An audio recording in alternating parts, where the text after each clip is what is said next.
Hey guys, welcome back to my channel. I'm Sis on Space, and welcome if you're new here. Please like and subscribe if you love this content. And today I'm talking about emotional intelligence. As someone who grew up not having, like, how do I say, the roadmap to how to regulate and manage your emotions, I learned the hard way. Okay, I had one parent, because growing up I lived with one parent most of my life. And then later I came to live with my other parent. So one of them, she did the best she could. I mean, to teach me everything I should know as a child or as a teen. But growing up, I realized you can't really navigate this world if you lack emotional intelligence. It's one thing that's going to propel you for success. If you lack emotional intelligence, you probably don't have good relationships with the people around you. You don't even know what you're going through most of the time. And that could lead you into a deep hole of depression or anxiety, and you wouldn't even know you have that. So as someone who has been there, done that, learned all that I needed to learn to be who I am today, I'm going to help you get successful with your emotions and how to identify and regulate them. So stay tuned for more. You want to watch this video to the end because we have a lot coming in. The first step to developing emotional intelligence is knowing your emotions. You can't deal with something if you don't know how it is or what it is. You need to get familiar with the emotions you feel. Are you able to recognize when you're angry? Are you able to catch yourself when you're going through depression? Do you have any mental issues? Do you even know how you're feeling when you wake up in the morning? Some of us, or some people, when they wake up in the morning, their mood kind of determines their whole day. So first thing is to ask yourself, when you feel any type of emotions, ask yourself, what do I feel? Say the emotion you feel is anger. Ask yourself, why do I feel angry? And are you aware how you react when you're angry? Are you able to even catch yourself while you're angry? If you are not, chances are you lack self-awareness. So you're going to take your anger onto other people. You need to know why I'm angry, what made me angry, how am I, connecting the two, and being aware that, okay, this is what made me angry, this is what fueled the emotion. And in order to manage it, I have to identify and recognize why it triggered me. If you don't know why something triggers you, you're always going to be triggered by so many things. The reason why anger or emotions appear is because we have to know ourselves through them. Emotions come so we know ourselves, we know what we like and dislike, we know how to set boundaries, how to relate to other people or socialize with other people. People who don't know their emotions react any type of way in public, in private, like they don't know how to react when they're in a certain situation. Like, okay, this situation doesn't require me to stand up for myself or doesn't require me to shout. Okay, I'm in this place where I have to act this way. Maybe I don't have to say certain words. People who don't know the emotions can't react properly. They are kind of like unpredictable. They can react any type of way, anytime, anywhere. And you might ruin a lot of relationships, a lot of businesses. If you can't control emotions, chances are you're really bad with money. People can't trust you because they don't know where you're going to show out and react badly when they introduce you. So get to know your emotions. And the second thing is, are you able to receive feedbacks and criticism?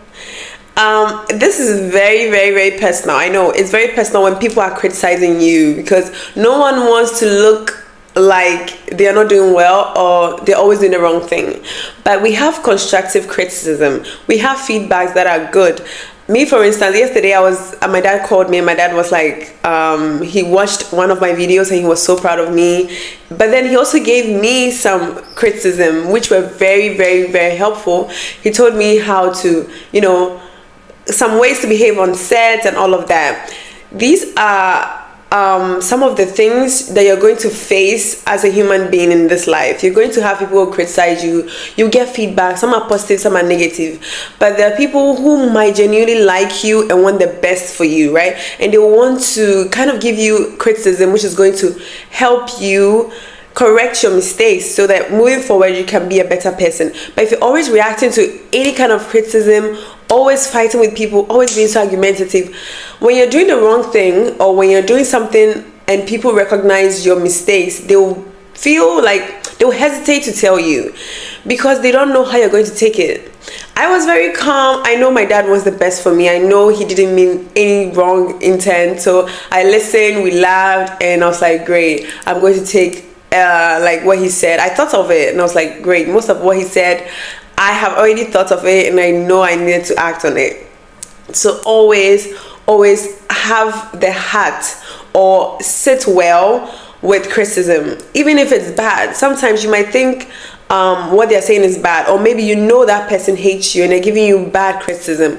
See that as a way to grow. Like, for instance, maybe you're a YouTuber, or you're at a workplace and your boss is always complaining about how maybe your clothes are not nice. You can use that as a way to learn how to dress properly. Someone tells you, oh, your teeth are too crooked. You can find money, fix your teeth, or fix whatever it's on you, and now they'll have nothing to say. So in some way, haters help you become a better person. Criticism help you become a better person. So don't take it the wrong way. Just know how to navigate and accept things. Because even in movie industry, in Hollywood, in so many huge like industries, they intentionally call people to test their stuffs, okay, to test their product or test their music or whatever, to criticize them. It's really important. If you don't have critics in your life or haters in your life, find a way to create people who hate you. I know it sounds toxic, but they're going to push you into success, and they're also going to help you develop a strong emotional intelligence. And a third way to mature emotionally is to learn to sit with emotions. I know it's hard. It's like sitting when you've pooped or you've peed. I mean, excuse me. That's how bad emotions are. But we're able to face the good emotions. But you know, the bad emotions are also not that bad. We identify them as bad emotions. They're actually there to kind of help us mature, because if you're able to deal with only the good and not the bad, that doesn't make you mature. That only makes you like very surface person, a surface person individual. You need to learn to deal with both sides of the coin, because they exist equally. Good comes with the bad. I believe that everything has an equal or an opposite. So if you're only going to identify or recognize when you're happy, most of the time you're going to be sad, because you always be in a state where you're finding ways to be happy so bad, and it's going to leave you in this kind of like chasing a high. You need to accept when you're sad. You need to accept when you're angry. You need to sit with it and be like, yeah, I won't always be happy. That's how life is. You won't always be happy. So when you're not happy, that doesn't mean it's a bad thing. It means it's life, okay? You won't always be happy in life. You go through a lot in life. There are days where you'll be depressed. There are days where you'll be anxious. There are days where you'll be nervous. You don't always have to be happy. So when bad emotions come, they're like visitors. They're going to leave, just like the happy ones. Accept them, sit with them, welcome them, find out why it came and what you can learn from that, what it came to teach you. You don't always have to be happy. Life is not like a flat thing. It moves up and down. So accept the good with the bad. So the fourth way to identify or to mature emotionally is to develop empathy. We live in a world where people are thriving for power, success, blah, blah, blah, and they step on other people without thinking of people's feelings. All they care about is me. What can I get? What can I achieve? Whatever. How you feel? I don't care, blah, blah, blah. They just go through life only looking out for themselves, and they don't care about other people. It will come back to bite you. It will come back to bite you. Maybe not now, but someday, because you need people to get to where you're going to. Nobody gets to where they're going to without the help of other people. So if you don't feel for the people around you and you take them for granted and you don't feel any empathy for them, how they feel, maybe you're hurting someone, maybe you're genuinely hurting them, they tell you, okay, what you did really hurts me, I don't like it, and you ignore them and step on their boundaries, you never know the actions they could take against you in the future. You never know where you're going to meet people somewhere in the future. Anything can happen in life. So learn to have empathy, learn to feel for other people's situation. In fact, learn to help people, because we need more kind people. We need more empathetic people in this world, so we can all thrive together. You can't be a bad person and then expect people to support you and put you high up on the map. You need to have some kindness in you. Learn to be a kind person. It costs $0, €0, £0 to be a kind person, and you have a good karma. You have good things coming to you if you pour good things into the world. That's how it works. And the fifth way to recognize that you have emotional intelligence or to develop emotional intelligence is forget about excuses. Forget about making so much excuses. Forget about your ego. Forget about holding grudges and being petty. It doesn't show mature. People who hold grudges, who are so egoistic, who don't apologize, who are not forgiving, who hold grudges, who make excuses, they are not matured. Okay? If you hold grudges, chances are you are not matured. You're still a kid. I only see people who like to hold grudges are little kids, and even them, they forgive easily. How much more you're an adult? Everything we go through, we can talk about it and we can solve it. It's not nice to be be in a setting, like in your environment, and you have grudges with a lot of people, and due to that you can't go to this place, or you can't go here, you can't talk to this person even though they can help you. You can't do this because this person is there. It's so immature. Like, I don't understand people who like to hold grudges so bad. Learn to let things go. Let go your ego. People are going to hurt you. Look, I've never seen a human being having issues with an animal. We always have issues amongst ourselves. You are going to have issues with human beings so far as you're a human being. That was my speaker. So far as you're a human being, you're going to have issues with other human beings. That's how it is. You can't be fighting with a goat, or you can't be arguing with a chicken or with a hen. You can't be arguing with a lion. You definitely argue with humans, you fight with humans, but we coexist by forgiving each other and letting go of the grudges. When you wrong someone, learn to apologize. There are some people, they don't know how to apologize. They will never apologize. They don't apologize. They always want to be apologized to. If you're that type of person, then don't put yourself in situations where you have to apologize, because some people don't forgive unless you apologize to them. They'll hold a grudge unless you say sorry. So if you don't want to be the one to go, or you think apologizing means going below your level or below your ego, then do the right thing at the right time with the right people. Learn to say sorry if you know you did wrong. It wouldn't take anything from you. It wouldn't change your name. It wouldn't change your age. It wouldn't change your color. It wouldn't change anything in your bank account. Just learn to tell people, I'm sorry, I did wrong, it's never going to happen again, and just let go of grudges. Learn to forgive, because you will step on people's toes as you go. That's how you learn in life. Also, they hold themselves accountable. I know there is this delulu thing going on, like we should all be delusional. Yes, you should be delusional about your dream life and whatever, okay? But when it's in the real world, which we exist in both, you are here and you are there. Great. So as you're here, hold yourself accountable.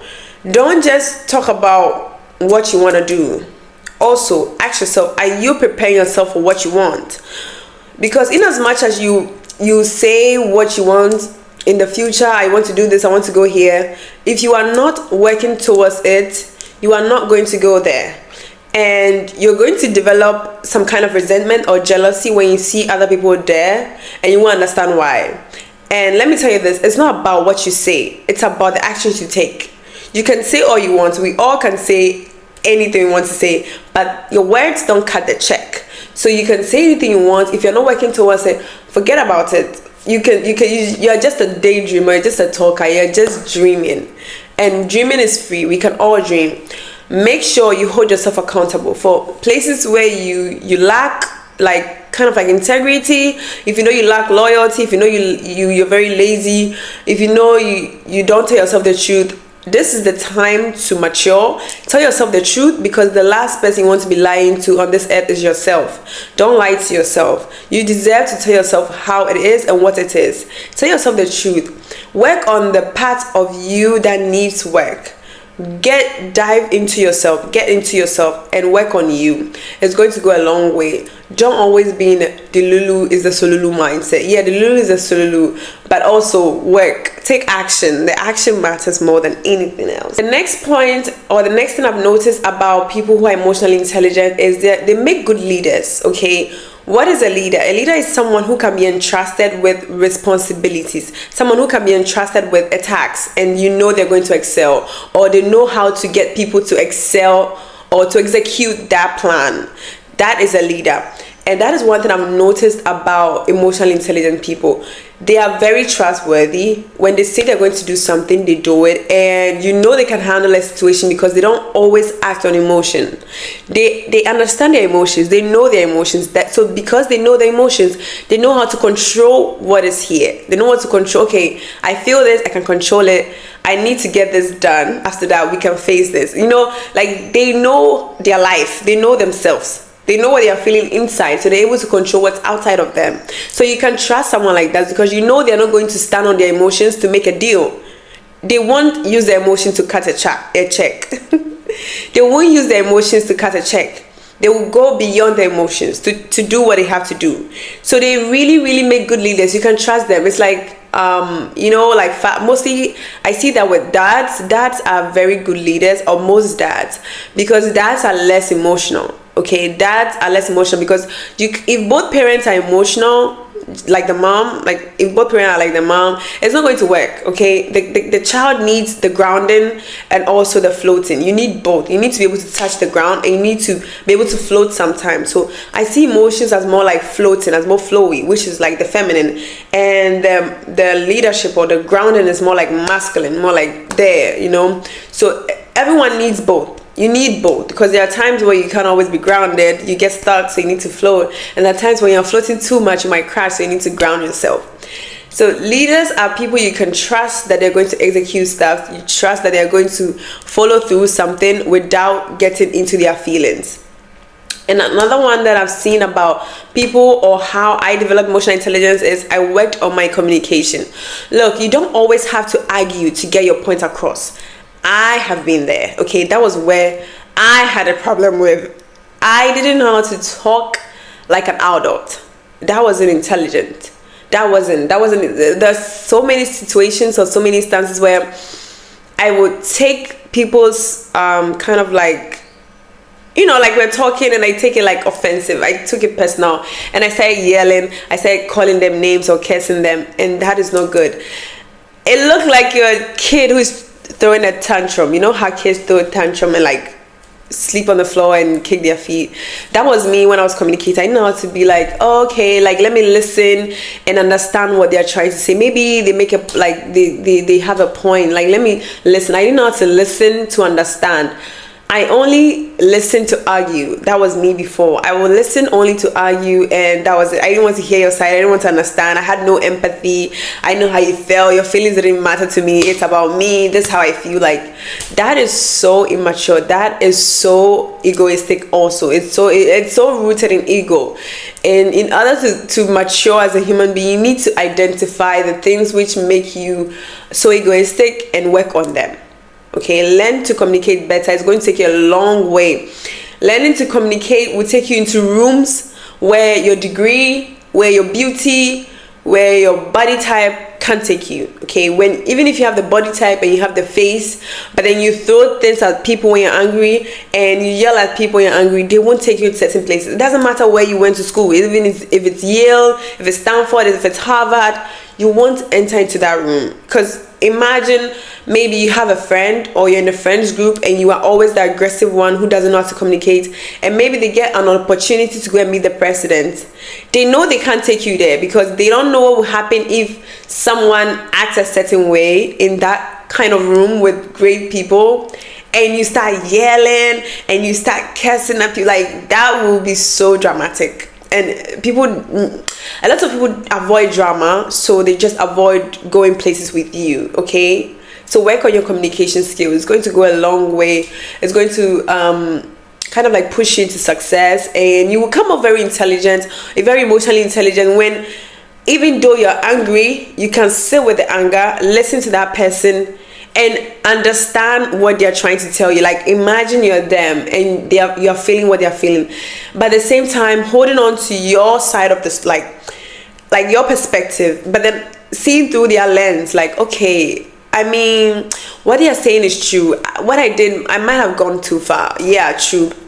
But they also said sentences that hurt me. But then you're able to listen to why they said what they said, and then wait for your turn to talk. So it doesn't look like everyone is going back and forth with each other. that is so matured. When I imagine adults, when I was young, when I imagine adults, I imagine the communication to be like that. Everyone waits for their turn to talk. But you see on TV where there is like lots of drama, people just exhibit role models or adults who are always like catty drama type. And I don't think that's good for the next generation to come. You know, so I pray a lot of people watch this video and they learn how to communicate, and they understand that what hip-hop, what television shows us is not how our adults should behave. Those people on those dramatic reality TV haven't matured enough to, in my opinion, to hold conversations. They can't be in every room, okay? They are just there for the drama, and don't look up to them. The last but one is, I've also realized they always understand before they judge, and they genuinely love people. They understand, how do I say, the needs of people before they even talk. You know how maybe you go to maybe an event and they have everything planned out, like they thought of the things that everyone might need, even like with the way they package their stuff, like maybe those goodie bags, like they put stuff and you're like, oh my gosh, like they put gummies, they put like perfume, they put like things which are very like sweet and thoughtful. That is how I see someone who's emotionally intelligent. They're able to host people, they're able to meet the needs of people without them having to like voice it out so loud. They're able to look at a situation and they're able to say, okay, I think we should have this and that, and also this, because you know people might want to do this, maybe people want that, maybe we should package some tissue here, and we should put some sweets here, and we should put some sour things here. Like they're able to come up with ideas, less judgmental, and they love people, and they don't love people because they want to manipulate them. They genuinely love people because they just love people. It's not, they don't want to use their love as a way to manipulate anyone. It's just genuinely coming from their heart. That's who they are. Last one that I've noticed is emotionally intelligent people tend to be very influential in every aspect of their life. Even the people around them, they tend to influence a lot of people around them. A lot of people go to them for opinions, for ideas.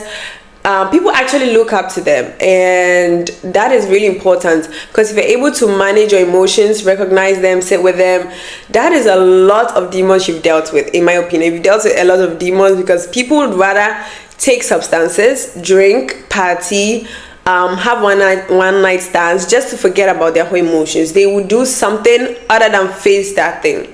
And the reason why mostly I hear music like people say they're facing their demons, I mostly think of them facing like a certain emotion which always gets them in situations they don't want to be.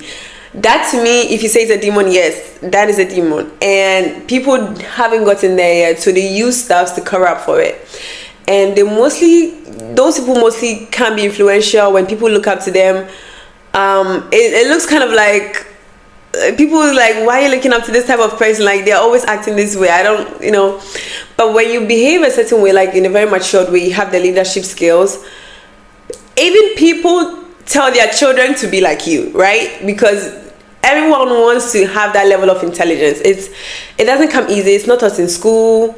So it's one thing, yeah, they tend to influence people. People want to be like them. They tend to have so many ideas. People go to them for even ideas and opinions. So share your story like you guys always do about what, if you are emotionally intelligent, or if you're on that road just like me, you're leveling up. Let me know what really changed your life, because me, for instance, my dad really helped me get to that point. All right, I'll talk to you guys later. Bye.